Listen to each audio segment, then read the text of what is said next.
What's up, folks? Sorry we're a couple minutes late. Little technical difficulty with Facebook. You can only imagine. Biggest company in the world. You use their app. What's that? Oh, do you want to go live? Well, no, we're gonna just go ahead and not show you. Anyway. Get all logged onto my computer here. Give a couple people a few minutes. Give some people time to log on. So, while we are waiting,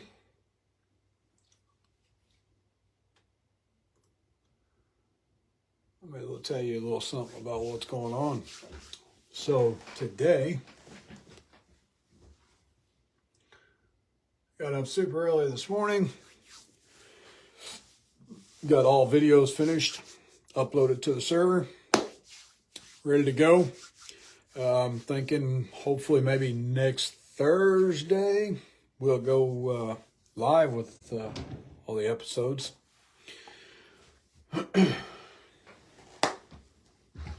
So,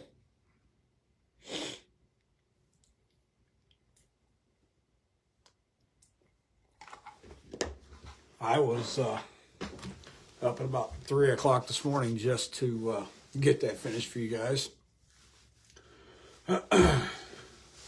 Get that, then been up all day organizing all the computer files and all that stuff, get it ready for next season. Definitely ready to start next season. And that's probably going to start here shortly. I mean, we're going to be, the last time we were live, or the last time we were on Gen 7, and I ran cameras every single day of the week. 24 hours a day. No, not 24 hours a day. Had to have time to sleep, but we ran those. But either way, we got that all done this morning. Like I said, been cleaning up files. And I went in and sat down on the couch a few minutes ago, or 45 minutes ago, an hour ago, and took me a little cat nap. Got to get up and go to work early tomorrow. So I want to eat a little dinner after this. Then had to get a shower and get to bed. But life's been going good for Standalone Outdoors. Me and the wife went to the Deer and Turkey Classic yesterday afternoon. All looked good. It's a pretty enjoyable time. We went to Bass Pro. Did see a few familiar faces up there. Hello. And really enjoyed being up there. But anyway, all right. Well, it looks like we're at about 5 after. Thanks everybody for joining in. Hello. And this, just like before, this will be live in the next day or so on our website under the Q&A tab. So if you're just tuning in, or you're not tuned in and you're just tuned in and we're not live anymore, you guys can always go there to find it. You can point people to our website, www.standaloneoutdoors.com. And sorry about the last go around. We were supposed to go live. Had some family emergency come up, so we weren't able to get on and do it. And so we didn't advertise much this time as far as going live. I did at a few places, but we had a few questions anyway last time, and we're incorporate one of those. There was only two. Actually, it was the same person. Kind of a two-question, kind of two-part thing. So let's get this rolling. So first question was somebody actually asked, what is my second angle camera? So, I'll give you a little backstory. Standalone Outdoors first started, I had parted ways with one outdoor company, and it was very unfortunate, but we parted ways. But with that company, we had Nijai Action Cams as a sponsor, so I had that. I brought them on to Standalone Outdoors with me because I was real good friends with the owner. So we brought those on. They went out of business. I used that camera for another 2 years, I think it was. It went kablooey finally after about, I don't know, 8 years of pretty heavy use. Like I said, we were running cameras just about every single day of the week. It didn't matter where I was going. We'd be going to work, be going here, be going there, chronologized all the information that just processed through my head all the time, and deer season and squirrel season, and anyway, so we grabbed the GoPro that I had, and I ran it up until last year. When I went to kill when I killed the first 8-point this year, this past season, couldn't find it, or well, we found it. We couldn't find the footage. And I'm like, what in the world? Why can't I find the footage on this second angle here? So all I did was pull the SD card out of the truck, brought it into the house out of the camera, and I didn't even carry the camera in. I try to keep all the cameras in the truck during hunt season so that way they're never forgotten. So I went out, got it out of the truck, brought it in, and it wouldn't restart. So went and ordered this handy dandy little thing. And it didn't make it here in time for gun season or in time for the kill a fence line, but I did try to run it a couple of times through the middle of the rest of the season. And right here, folks, Tactacam Solo Extreme. This thing takes immensely good videos, and it takes immensely good pictures. I have the remote that goes along with it, so that I can use that remote at any time. You can also hook it up to your phone, Bluetooth, and you can see what you're looking at. Use your phone as a camera viewer. There's your viewfinder. I did find out one thing, that it's not good for a POV with just the normal lens. So you got to get the wide angle lens, and I have that on here, and it's got a little dust cover that goes with it as far as do it, but just the wide angle lens, just screws on, screws off, easy cleaning, easy storage, what have you. But I found out you can't use the normal lens just for point of view. So nothing had anything past the shotgun kill did not get a point of view. Anything past that, which we didn't kill anything else. I ran cameras. We've seen some deer, but we didn't, nothing made the cut this year as far as anything past shotgun season. And so, like I said, there was no point of view. Everything you see when you see that, and the episodes from this year will probably run somewhere in September. So be looking for those. I'll make the official announcement when we actually do start throwing the live on there. But yeah, that's what I use as second angle. Now that I got this, did a little test video this morning. I picked up this wide angle lens at the Deer and Turkey Classic yesterday. Tactacam had a booth setting up there. So very excited. Can't wait to see how this thing performs. And I think it's going to go on the old rifle a couple times. We're going to do a little squirrel hunt and see how that pans out. I know it ain't really panned out before. trying to show you guys, but we do some small game hunting. Love to eat squirrel. Love squirrel to death. So we're gonna try that. May even see about getting out and doing a little dove hunting this year if we can find us a nice dove field. But anyway, so that's my second angle is that little Tacticam, and I can't wait to use it. Did take along my wife. We went to my dad's 3 weeks ago, something like that. Me and him went shed hunting, and I took that, and we went down to the local, they're right there at Clinton Lake, and we snapped some pictures. I don't know if I posted those on the page or not, but it takes really good individual still pictures just as well as video. So I hope I answered everybody's question. Tacticam, from what I can tell so far, what I've gotten to use of this thing, it's well worth the money. So I encourage you guys, go get one and check it out. We'll know more come this filming season. So, all right, we're going to move on to the next question here. And these aren't really, there's only one hunting related too much questions going on, but that we got in this time. This question is, says, what do your coworkers think of your hunting obsession?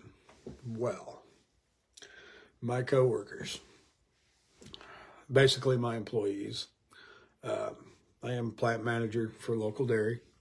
As you all know, I've told you that 1,000 times before. All my employees, I've got a couple that do hunt themselves, and they enjoy. They think it's great for everything that I do, and they've got just as much passion as I do. And I got a few that they're like, well, that's cool. Do you like venison? Do you eat venison? Blah, blah, blah. Want to know recipes. They've tried it with me before. I've taken a couple of items to the plant with me and let them try it out. And, I try to educate them as much as possible. Everybody, there's a lot of misconception of people that don't hunt that think that it's just killing and you just go out there. I had one guy, he asked me, he said, well, so what do you do with it? I mean, you shoot it and then what, do you just leave it? No, absolutely not. I was raised by my father, my grandfather. You eat what you kill. So if I kill it, it gets eaten. With the exception of a predator, my coyote. I've never ate a coyote before. I don't know if I want to try it, but I do give those away. I just give them away. I got a buddy of mine that he does furs and stuff with them, and for his family enjoys tanning hides and that sort of thing. So he takes all the coyotes that I do shoot, and that's the only thing that I shoot that I don't eat. If I shoot rabbits, I eat those. Squirrel, eat those. Turkey, eat those. All the deer I get, 90%, I'm going to say 90% of it I eat. Maybe 10% I give away. And when I say give away, I don't give it away to charities. I make sure that my freezer's full first, and then I distribute it. Both my kids got some. We were very fortunate this year, killed two nice bodied deer and another one. So I had plenty to go around. I gave some to my children. I gave some to my father-in-law. And I'm sure I'll probably be taking a thing of jalapeno sausage and stuff out to my dad the next time that I'm out there. And and then when you go into my so those are my employees. Now my boss, who we chit chat back and forth, he's very interested. We've talked about it. He shoots guns, but we've talked a few times, and he's like, John, I just don't think I could do it when it come down to it. I don't think I could pull the trigger. And hey, it's not for everybody, but he follows along the page. He follows along the Instagram and Facebook. He also, we're friends on Facebook, so he follows me there. I don't think he's joined today, but sometimes he does join. And he goes back to the website and watches it and watches everything I do. And he enjoys it just as well. He pretty much lives through my eyes. Like I said, he don't think he loves it. I made some deer hot dogs, I don't know, 3 or 4 weeks ago. Me and the wife didn't eat them all. Took 2 of them in. He works out and stuff, so he's all into the protein. And I said, "Here, Joe," I said, "try these out." And he tried them out, and he loved them. He goes, "Man, they're very high in protein. I want some more, blah, blah, blah." I said, "Well, when we cook them, if there's some left, we'll go ahead and I'll bring you some." So, but all in all of all the coworkers and everybody I got around me at my plant, they're very supportive. They like it. I got one guy that I started there at that plant almost 5 years ago, and when he trained me, he goes, "I've seen your face before. I've even seen your name before. I just can't picture it." And days go by, and he had seen an interview that I had done, and now it's been 8 years ago, but he had seen an interview I had done talking about the TV show, and he's like, "I didn't even." He said, "I couldn't picture it, And he says, "I showed my wife your picture and stuff, and she said, 'Hey, you seen him here? He was talking about hunting and doing a TV show and blah blah blah.'" And so, but they're all supportive. I don't get any backlash. You get contractors that come in that I'm very personal with. That they also support what I do. They ask about how the season went when they come in and that sort of thing. So I would say my coworkers, I would say they like the passion that I have for it, and I live and breathe it, folks. You guys know that. So moving right on along here. Let's move on to the next question here, because there's not much more. I'm just going to keep repeating myself about my coworkers and everybody. So the next one is really the bigger hunting question here, and we're getting at that time of year for everybody. Says, what time of year is best to plant a food plot, spring or fall, and which is best, annuals or perennials? So let me explain this, folks. I do not plant food plots myself.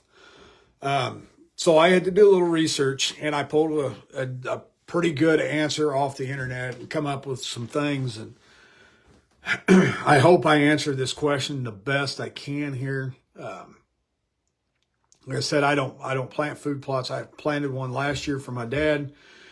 It took off really good, and then it died out on him. Mainly, we had a pretty good drought here. I think it was in August. I think it was when it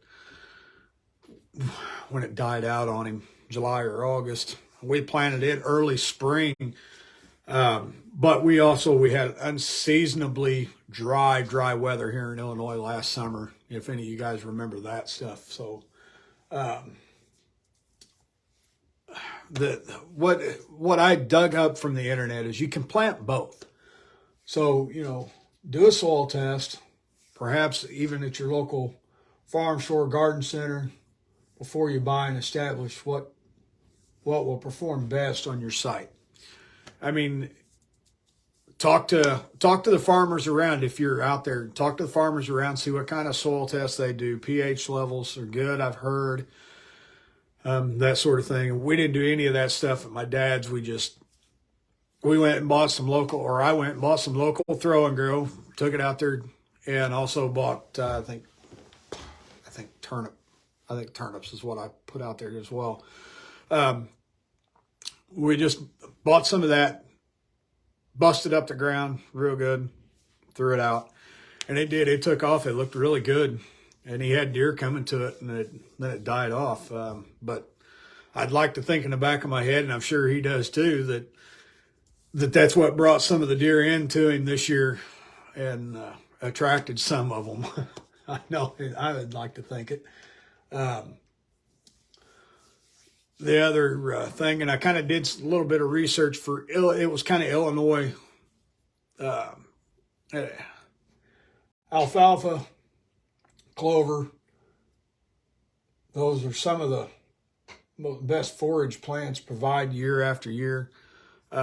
I'd be curious to see now that we got all this rain, it's going to get warmer.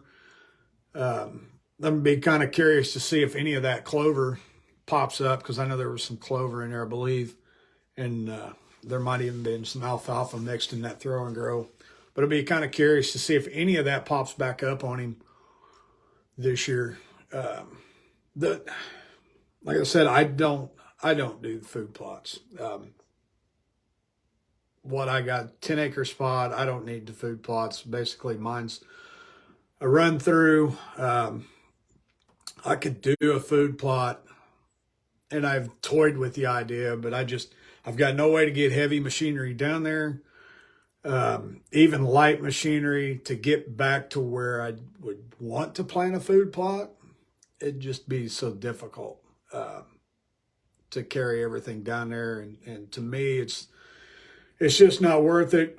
I hunt there's a lot. I got a lot of acorns around there, so I just kind of hunt that. So, I mean, take what I've said here today with as far as planting food plots and when the best time is. I mean, when we planted Dad's, I went off the back of the seed bag. I didn't, I looked at a seed bag of the throw and grow. It said when to plant it for this region, and I threw it out, and we tried. And I think he's going to try again this year. I'm sure I'll be out there with him getting that planted up. Hopefully this year we can get a little deeper seed bed than we did last year. Last year I just bought it's just a little Troy-Bilt cultivator, pretty much what it is. Wasn't even an actual deal, but I mean, it roughed up the ground pretty good, and it got it in there. We just didn't get it in very deep, I don't feel. But, like I said, take what I've said with a grain of salt as far as doing this, because even what little bit me and him are trying, we're just starting out on this too. I wish I could elaborate more, but like I said, I just don't do it, and I've thought about it. And I actually did once. I bought some throw and grow, went and raked up the ground and kind of roughed it up with just a garden rake and threw it out there. And I don't know, I didn't go out and tend it any. I didn't weed anything. I didn't spray anything on it. And when I went back in the fall, there was some clover around, and it's still hanging around now. I did notice last year walked by a spot where I had thrown it, and there was still some clover there.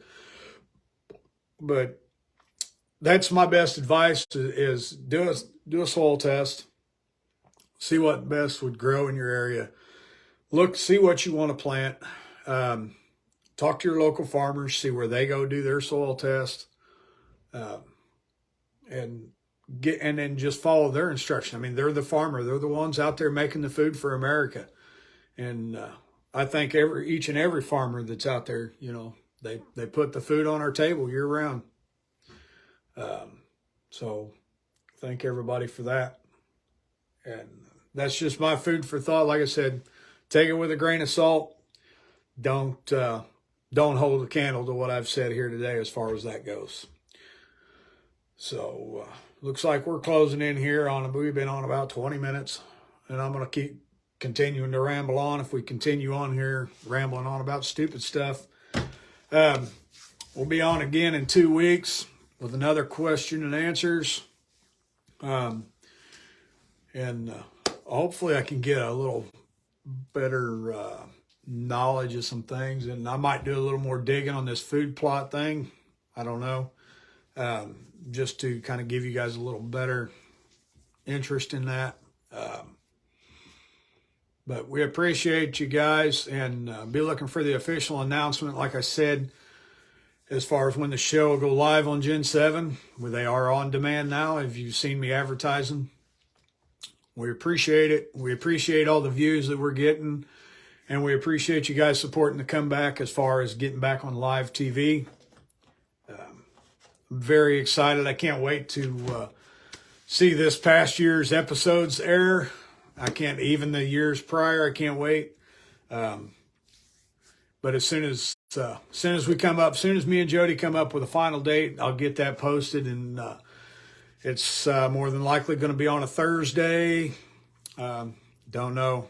But when I come up with the final update, I'll post it and let you guys know. If it's prior to this, we'll probably go live the day that it does start and kind of have a viewing party. If anybody's interested, be watching for that as well. So we thank you for tuning in, folks. We appreciate it. We appreciate each and every one of your guys' support. And we look forward to seeing you on another live question and answer. Thank you, folks.